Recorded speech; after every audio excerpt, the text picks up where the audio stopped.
Dia itu mau naik katanya, mau nantang Bang Zuma. Enggak, udah dijambak kan Kilion, Nena itu kayak. jangan di Oten itu gak usah diladenin, udah dijambak dia dari tadi, Bang. Ya Siapa? itu bikin viewer-viewer Sikri itu itu. kesel di bawah itu. Si Kevin itu dari tadi dari jambak bola balik. Tuh, saya naik katanya itu. Nggak Ya udah, ada, dia sehat-sehat nggak ada, semua. Bang, nggak ada. Assalamualaikum. Cuma mau menyampaikan itu. Waalaikumsalam. Makasih ya, Preman Bang. pula dibilang gua. Awak ada tobat. Tobat. Ini udah ada kedua kali orang manggil aku ya, preman. Rahima, selamat sore, Bu. Bu Rahima. Anda udah kedua kali naik loh, gak bersuara. Walah, Bu Rahima, Jamita naik lagi ya, Bu. Gak ada si Cleon itu, udah kujambak berkali-kali. Oke, Fran, selamat sore. Agama apa, Fran? Ya, selamat sore. Aku agama Kristen. Woi, mantap. Silahkan lanjut. Cuma saya kagum sama Bang Zuma itu. Bah. Pinjam duitnya 100, Bang. Ujung-ujungnya Thailand. Jadi kok kagum kayak mana nih kalau kagum? Aduh. Nah, kagum Gimana karena menguasai Alkitab itu. Banyak ayat yang dihafal. Terus abang nggak mau belajar kayak mana biar bisa jadi kayak Bang Juma? Ya, saya pingin sih seperti Bang Zuma itu hafal ayat banyak gitu. Oh, sadat dulu, Bang. Belum. Saya harus banyak Saya mau belajar betul, harus Bang Zuma yakinkan saya betul. Saya ikuti TikTok, kemudian YouTube. Ya, nah, luar biasa Bang Zuma ini ya. Iya, makasih, Bang. Niatannya hanya untuk mengarahkan aja sih. Ya, jadi artinya dengan adanya Bang Zuma, maka kami sebagai umat Kristen kan terdorong untuk Belajar. mempelajari betul tidak Alkitab Betul. kita ini. Ya kan selama ini, Bang, cuma dengar-dengar dari pendeta gitu ya. Ya, betul. Nah, kita kan harus punya pengetahuan pribadi tentang Alkitab. Kita tidak Iya. boleh ikut pendeta aja kan. Iya, benar-benar. Ini senang saya kalau ada teman Kristen yang mau mendalami Bible. Senang saya. Ya. Bukan hanya mendengarkan dari orang lain kan gitu ya. Selayaknya kami umat Islam sejak usia dini sudah diajarkan untuk familiar terhadap kitab sucinya. Baru mereka belajar bicara, kita sudah ajarkan membaca original teks Al-Quran. Harusnya saudara-saudara Kristen juga seperti itu. Kalau mau merasakan kasih yang sesungguhnya. Kasih itu kan cinta. Bagaimana mungkin seorang dikatakan cinta kalau mengenal kitabnya saja tidak? Jadi hanya cinta apa? Kasih apa? Percuma kasih kepada orang lain. Kalau kasih kepada kitab suci sendiri tidak. Padahal kitab yang kita genggam ini kan katanya dari Tuhan, dari pencipta. Sejatinya oleh-oleh dari pencipta itu ya disayangi, dijaga, dirasakan unsur kebenarannya. Karena yang memberikan ini bukan presiden, yang memberikan ini adalah pencipta langit dan bumi. Maka sejatinya oleh-oleh hadiah yang diberikan ini dipelihara dengan baik, dikaji dengan baik, dihafal kalau perlu. Karena katanya firman Tuhan, berarti perkataan Tuhan. Sama seperti ketika kita cinta atau mengidolakan seorang artis misalnya. Apa yang kita lakukan? Ini kita hafalkan lirik-lirik lagu, lirik-lirik nada kita hafalkan. Yesus berkata, lah hafallah perkataan Yesus itu. Bukti wujud cinta. Ini kagak. Malah dijauhi. Malah dari tahun ke tahun direvisi, semakin jauhkan dari kata-kata Yesus yang sebenarnya. Yesus menggunakan bahasa Aram, tapi original teks Bible bahasa Yunani. Berarti sudah meninggalkan pokok pondasi awal. Berarti tidak cinta. Mana wujud kecintaan itu? Mana wujud kasih itu? Sedangkan Yesus mengatakan, kalau engkau mengasihi aku, engkau akan mengikuti perkataan-perkataanku. Sedangkan perkataan Yesus sudah nggak ada sama kita. Yang ada perkataan pengarang penerjemah. Mana perkataan Yesus dalam bahasa Aramaik? Kan kita rindu dengan ucapan Yesus itu. Yesus mengucapkan kata apa sih? Ketika dia menerima wahyu pertama, ketika dia menyampaikan ucapan pertama, ucapan apa sih yang terlontar dari mulut orang baik ini, orang suci ini, anak Tuhan ini? Apa sih yang diucapkan? Malah kita tinggalkan itu. Harusnya selayaknya Islam kan? Apa sih yang terlontar pertama kali dari mulut Rasulullah? Iqra bismi rabbikal ladzi khalaqal insana min alaq. Ini ucapan pertama yang keluar dari lisan Rasulullah. Umat Islam dari penjuru bumi tahu itu, paham. Bukti kasih sayang terhadap nabinya, terhadap rasulnya. Kami tahu, kami hafal. Beliau ini siapa nama bapaknya, siapa kakeknya, siapa buyutnya dan seterusnya sampai Nabi Adam. Kami hafal karena kami cinta. Begitu juga keturunannya kami sayang. Nah, kalau mohon maaf di Kristen, siapa nama bapaknya orang yang menuliskan 14 buku untuk Kristen, yaitu Paulus? Siapa nama bapaknya? Siapa nama ibunya? Gak ada. Jadi Paulus ini dianggap angin lalu saja. Dia hanya dianggap seperti kurir yang datang membawa surat. Habis itu udahlah, derita lu sana, lu mau ngapain aja terserah lu. Tapi kami umat Islam diajarkan Al-Quran. Yang membawa Al-Quran kita jaga, marwahnya kita jaga, keluarganya kita jaga. Kita ikuti suri tauladannya, kita ikuti contoh-contohnya. Tapi kalau, ya saya tidak membandingkan sih, tapi ini kita berbicara mengenai kasih. Kasih itu implementasi orang harus merujuk kepada Tuhannya dulu. Dari konsep Tuhan, kami mengatakan Tuhan kami maha suci, tidak menjadi makhluk, tidak pernah direndahin makhluk, tidak pernah diapai oleh makhluk, karena maha suci. Kami mensucikan beliau.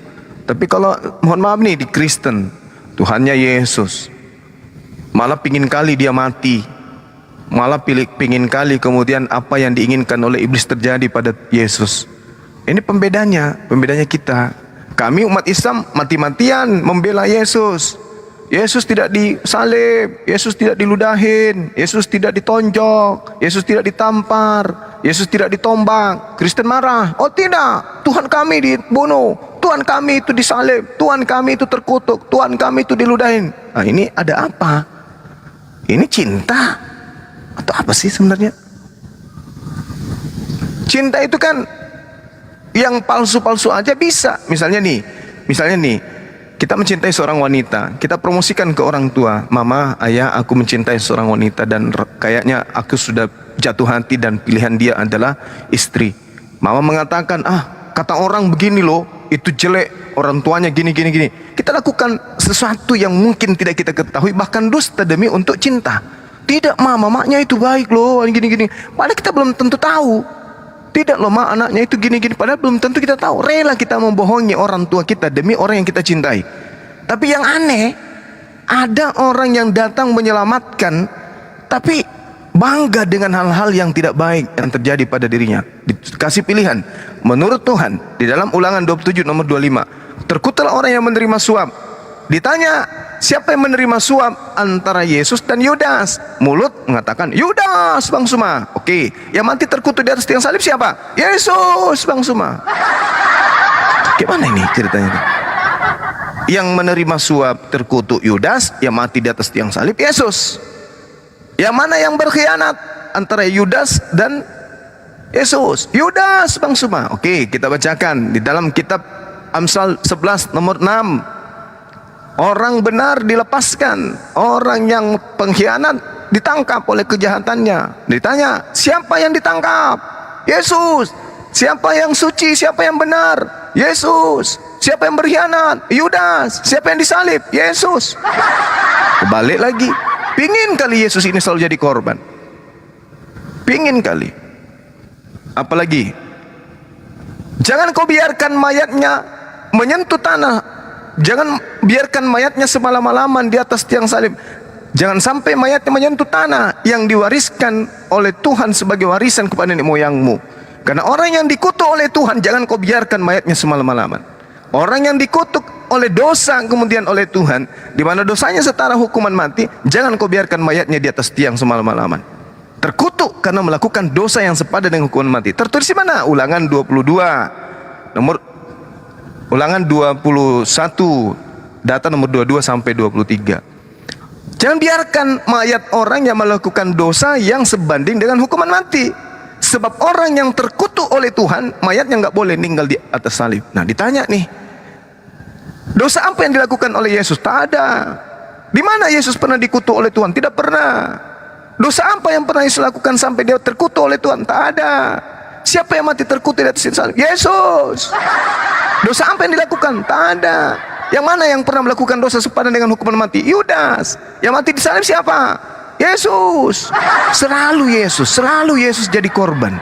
Tapi kalau umat Islam, siapa yang diselamatkan oleh Allah? Yesus. Siapa yang tidak terkutuk? Yesus. Yesus adalah manusia suci. Yesus orang yang diangkat oleh Allah di atas keridaannya. Siapa yang diberkati oleh Allah? Yesus. Siapa yang dilindungi oleh Allah? Yesus. Siapa manusia kudus? Yesus. Siapa lahir dalam keadaan suci? Yesus. Siapa yang didekatkan oleh Allah kepada dirinya? Yesus. Siapa yang suci di dunia di akhirat? Yesus. Siapa terkemuka? Yesus. Siapa yang dijaga oleh Allah dengan perlindungan para malaikat? Yesus. Tapi justru kita yang dimusuhi. Kita berjuang siang malam untuk mensucikan apa yang mereka sembah. Marah. Mereka mau kali mengikuti keinginan iblis. Yohanes 6 nomor 70. Bukankah aku yang memilih engkau yang 12 ini? Satu di antaramu adalah iblis. Yudas, iblis, kata Yesus. Iblis mau supaya Yesus disalibkan. Tuhan mau agar Yesus tidak disalibkan. Mana dalilnya? Keluaran 23 nomor 7. Amsal 6 nomor 16, Amsal 21 nomor 18, Amsal 11 nomor 6, 7, 8 dan seterusnya. Mazmur 23, Mazmur 27, Mazmur 91. Tuhan tidak mau Yesus itu dibunuh. Jangan kau membunuh orang yang tidak bersalah.